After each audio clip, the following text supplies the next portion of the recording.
ঠিক আছে। নমস্কার দর্শক বন্ধুরা, আমি দীপান্বিতা বলছি। এখন আমরা কোচবিহার থেকে 50 টাকা করে বাস বাস ভাড়া করে, ওটা হচ্ছে আপনার নর্থ বেঙ্গল বাস স্ট্যান্ড, অর্থাৎ গভর্নমেন্টের বাসে জয়ন্তীতে এলাম। এইবার আপনাদেরকে জয়ন্তীর সাইড ভিউটা দেখায় আর হোটেলটা এটা হচ্ছে জয়ন্তী এটা হচ্ছে জয়ন্তী রেসিডেন্সি। আপনারা এর ফোন নাম্বার আমি আপনাদেরকে দিয়ে দেবো এখানকার। আপনারা প্রয়োজন হলে এখানে আসতে পারবেন। এখানে খাওয়া এবং থাকার সমস্ত প্যাকেজ পার পার্সন 1200 টাকা। আসলে দেখিয়ে দিই আমাদের রুমটা। আমরা এখানে 3 জন থাকবো।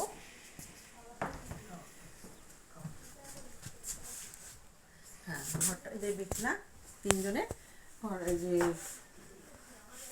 দেখেন, এটা ড্রেসিং টেবিল, একটা টেবিল আছে, আর এখানে একটা বেসিন আছে। বাথরুমটা ছোট্ট, কিন্তু কোমোড আছে, অসুবিধা কিছু নেই। আমি বলেছি গরম জল দিয়ে দেবে, দরকার হলে গরম জল দিয়ে দেবে বাথরুমটা।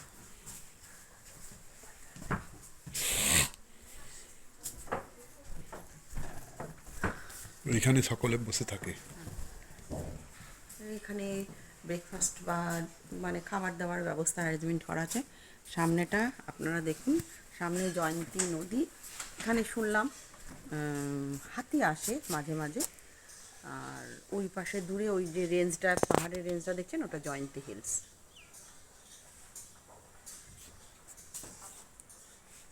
বর্ষা এটাতে জলটা আসে, বর্ষাকালেই জল থাকে, নাহলে অন্য সময় জল থাকে না খুব একটা।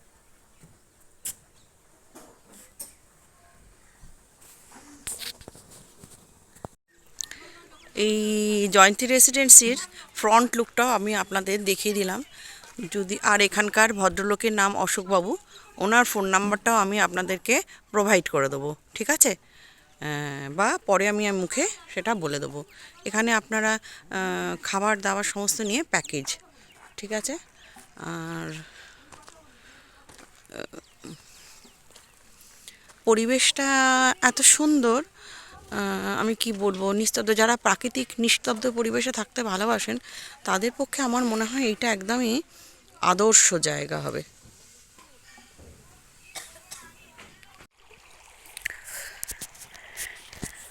নমস্কার দর্শক বন্ধুরা, আমি তোমাদের জন্য এই জয়ন্তী হাঁটতে হাঁটতে, ওই আমাদের ওখানে বলতে গেলে হোটেল ওই দূরে দেখা যাচ্ছে, সেইখান থেকে হাঁটতে হাঁটতে আমি এলাম। এইখানটায় অনেক সময় হাতিরা নেমে এই কুলকুল করে জল যে বয়ে যাচ্ছে সেই জল খেতে আসে। বর্ষাকালে অর্থাৎ জুন জুলাই মাসে কিন্তু এই নদী একদম পুরো ভরে যায়। আবার সেপ্টেম্বর থেকে জল আস্তে আস্তে আস্তে আস্তে নামতে শুরু করে। এখানে গৌতম বসে আছে, ছবি তুলছে। নদীটা দেখুন, দেখো তোমরা। আমি পুরো জয়ন্তী পাহাড় সংলগ্ন জয়ন্তী রিভারটা ইউ হয়ে ঘুরে গেছে ওই অবধি, ওইখান থেকে। এখন এই নদীটা, নদী বলতে এইটুকুই খালি রয়েছে, কিন্তু এটা জুন মাসে খুব খুব বড় খরস্রোতা একটা নদী হয়ে যায়। আজকে একটা ভেরি সাইনি ডে। গতকালও শুনলাম খুব মেঘ করেছিল, বাট আমার লাকটা এই দিক থেকে একটু ফেভার করেছে বলতে পারি। সামনে দৃশ্যগুলো পুরো আপনাদের দেখাবো বলেই বোধহয় পরিষ্কার পেয়েছি। নমস্কার দর্শক বন্ধুরা, আমি চলেছি বক্সা টাইগার রিজার্ভ জঙ্গল সাফারিতে। জানি না কি দেখতে পাবো, আমার ভাগ্যে কটা জন্তু জানোয়ার কি দেখাতে আছে। যা যা পাবো সেরকম পাবো, আপনাদেরকে দেখাবো। এখন বাজে সকাল প্রায় 6টা। জানি না, দেখেছি আমি তো অনেক জায়গায় দেখেছেন, সাফারিতে গেছি, বাট ওটা কি কি জানি না। দুগ্গা দুগ্গা বলে আমি বেরোলাম।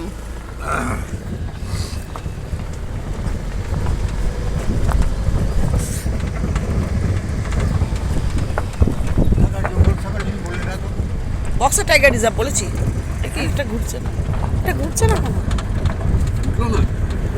দাঁড়াও না। এখান থেকে জঙ্গল শুরু। হ্যাঁ, আচ্ছা, জঙ্গল শুরু। কি কি জন্তু পাবো, দেখতে পাবো বলুন? লাগের ব্যাপার। হ্যাঁ 100 লাখ, কিন্তু কি কি দেখা যেতে পারে সেইটাই বলছি। সকালবেলা এখন বার্কিং আর হরিণ 500 টাকা দিতে পারে। আর প্রজাতির হরিণ আছে, এখানে স্পটেড টিয়ার, বার্কিং টিয়ার, সম্পদ, হাতি, চিতাবাঘ দেখা যাবে এখন, এই লেপার্ড ব্যাপারও আছে। কিন্তু সকালবেলা দেখা যায় না। লেপার্ড কখন দেখা যায়? রাত্রিবেলা?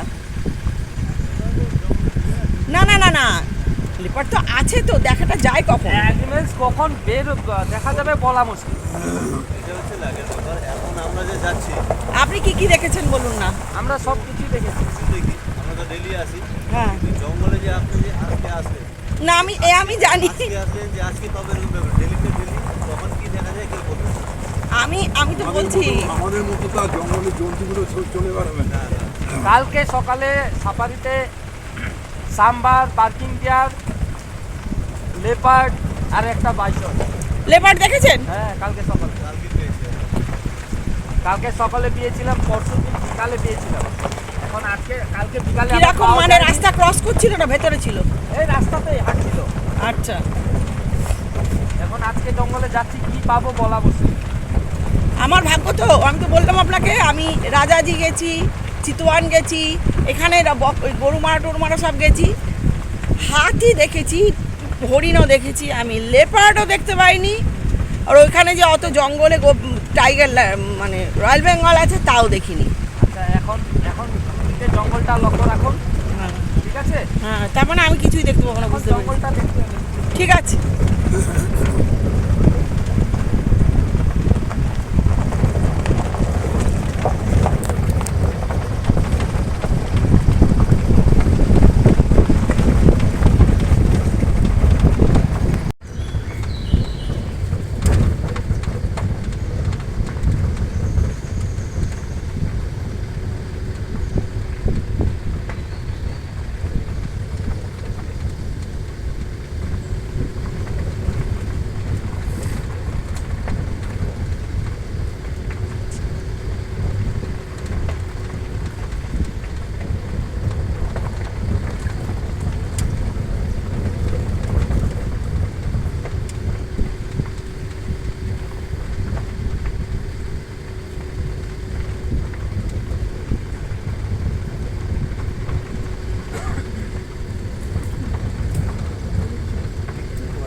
কে জানে আসছে কিনা, আমার রেঞ্জে বুঝতে পারছি না ঠিক।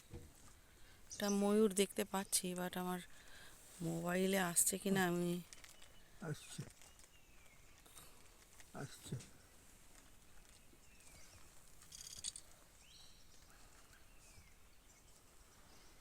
পেয়েছে? তুলছি তো, এখন এসছে কিনা আমার মোবাইলে আমি বুঝতে পারছি না সেটা। আমার এসেছে।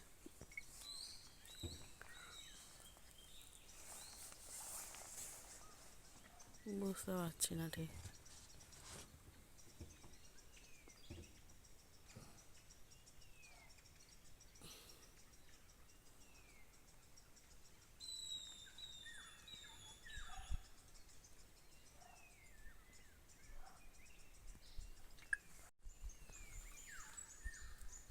সাপ ধরে খাবে, সাপ সাপ দিয়ে না, এখন চলে যাবে একদম ওদিকে, এদিকে ছিল এখন ওই সাইডটা চলে যাবে।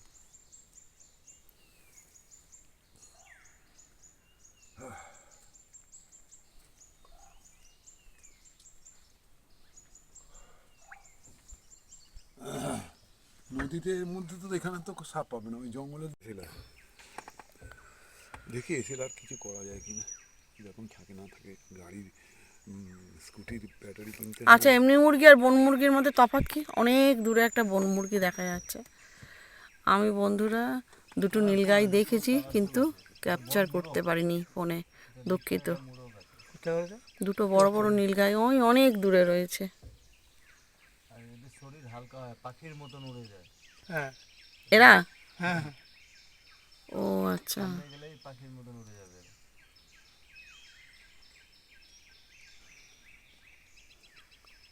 ও ওইখানে আমি একটা দেখেছি, কাছে পাশ দিয়ে চলে গেল।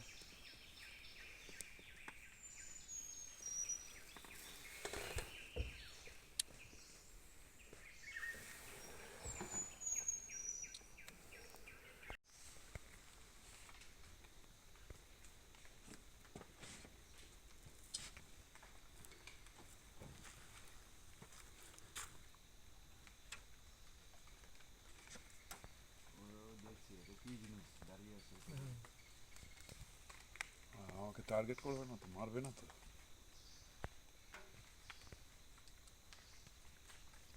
ভিডিওতে থাক, ব্যাস ওটাই আমার যথেষ্ট। এই যে মহাকাল মন্দিরে যাওয়ার পথে এই জয়ন্তী নদীর বয়ে যাচ্ছে,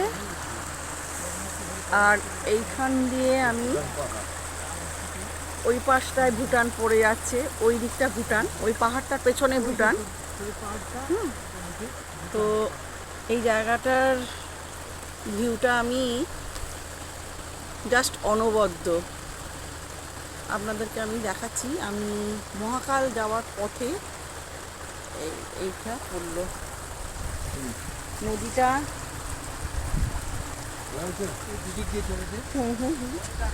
হ্যাঁ হ্যাঁ হ্যাঁ হ্যাঁ, মোবাইল হাতে পড়ে যাবে বাবু। দেখুন দর্শক বন্ধুরা, আমি গাড়ি থেকে নেমে পড়েছি, গাড়ি থেকে মিনিট 5 হেঁটে এসছি। এই রকম রাস্তা, পাথুরে রাস্তা, 1 কিলোমিটার যেতে হবে বললো আমাকে মহাকালের জন্য। তা মিনিট 5 হেঁটেছি সবে হয়তো, তারপরে আমি আপনাদের আবার দেখাচ্ছি। এইদিকে পাহাড়টা পুরো ভুটান, আর ওই যে নদী বয়ে চলেছে পাশ দিয়ে দিয়ে। এই নদীটার নাম কি ভাই? জয়ন্তী। জয়ন্তী নদী সমানে আমাদের সঙ্গে সঙ্গে চলছে। আর এই যে পাহাড়টা দেখছেন ওটা না, এই দিকটা ইন্ডিয়া, আমরা এখন ইন্ডিয়াতে আছি, কিন্তু পাহাড়টা ভুটানের, ওই পাশে ভুটানে পাহাড়, ওই দিকটা ভুটান পড়ছে। আচ্ছা, মহাকাল মন্দিরও ভুটানে পড়বে। আর মহাকাল মন্দিরটা ভুটানের মধ্যেই পড়ে।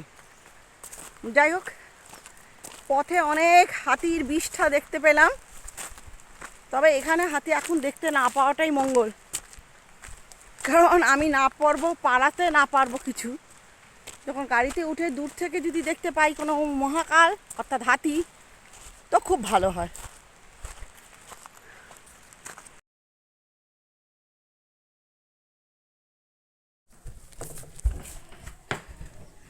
দর্শক বন্ধুরা, আমি এনার নাম হচ্ছে উত্তম বিশ্বকর্মা।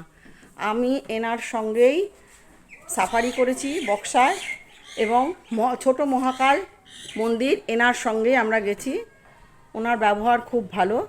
যদি আপনারা যেতে চান এখানে এসে, তো ওনার সঙ্গে যোগাযোগ করতে পারবেন। উনি নিজেই ওনার ফোন নাম্বার বলে দিচ্ছেন, বলে দিন। 8670550583। আরেকবার বলুন। 8670550583। 0583। ওনার নাম উত্তম আমার নাম বিশ্বকর্মা। হচ্ছে উত্তম বিশ্বকর্মা, আপনি বক্সার আপনারা টাইগার রিজার্ভের সাফারি সাফারি ড্রাইভার। আপনারা যদি মনে করেন তো এনার সঙ্গে এই নাম্বারে যোগাযোগ করে নিতে পারেন পার্সোনালি, অথবা অশোকবাবুর সঙ্গেও যোগাযোগ করে ওনার সঙ্গে এভাবে কন্ট্যাক্ট করতে। উনি আমার খুব সুন্দরভাবে সকালে সাফারিও করিয়েছেন, মহাকাল দর্শনও আমার হয়েছে। হ্যাঁ, নমস্কার বন্ধুরা, আমি আপনাদের আগেই বলেছি সকালবেলা যে আমি জয়ন্তী রেসিডেন্সিতে উঠেছি, ঘর দেখিয়েছি, যার মাধ্যমে আমি কথা বলে এখানে এসেছি, আপনাদের বলেছি, রেটও সব আপনাদের জানিয়ে দিয়েছি। এবার ওনার মুখ থেকে একটু শুনে নিন। ওনার ফোন নাম্বারটা আমি বলেছিলাম আপনাদেরকে, ওনার ফোন নাম্বার জানিয়ে দেবো। আপনি বলুন। ওনার নাম হচ্ছেন মিস্টার অশোক, উনি এখানে থাকেন। জলদিতে থাকি, আমার হোমস্টে এখানে আছে, আর বাড়ি আমার এখানে, আমার জন্মস্থান এখানে। আমরা চাই যে আমাদের রুমে গেস্ট আসলে পরে আমাদের হয়তো কিছু ইনকাম হবে, আশা করি। কিন্তু ওনার ব্যবহার খুব ভালো, যেটা আমি দেখেছি। উনি অনেক কিছু আমি হয়তো বলেছি, আবদার করেছি, উনি সেসব আবদার আমার রেখেছেন, এটা আমি বলতে পারি। জানি না অন্য হোমস্টেতে কি পাবেন কি না পাবেন, উনি যে রাখেন একটু ওনার এখানকার সবচেয়ে বড় কথা, আমি সকালে দুপুরবেলা খাওয়া খেয়েছি, আমি লাঞ্চে এত ভালো, মানে কি বল, আপনারা জানেন সবাই আমার চ্যানেল আছে, রান্নার চ্যানেল আছে, তার সত্ত্বেও আমি সেই মানুষ, আমি এই ওনার এখানকার স্টাফেদের হাতে রান্না খেয়ে আমি খুব খুব তৃপ্তি পেয়েছি, খুব ভালো লেগেছে আমার। এবার আপনি নাম্বারটা বলুন, আপনার 98 নাম্বারটা দুবার করে বলবেন, একটু আস্তে আস্তে। 9800147776। আর আবার বলে দিন। 9800147776। ঠিক আছে।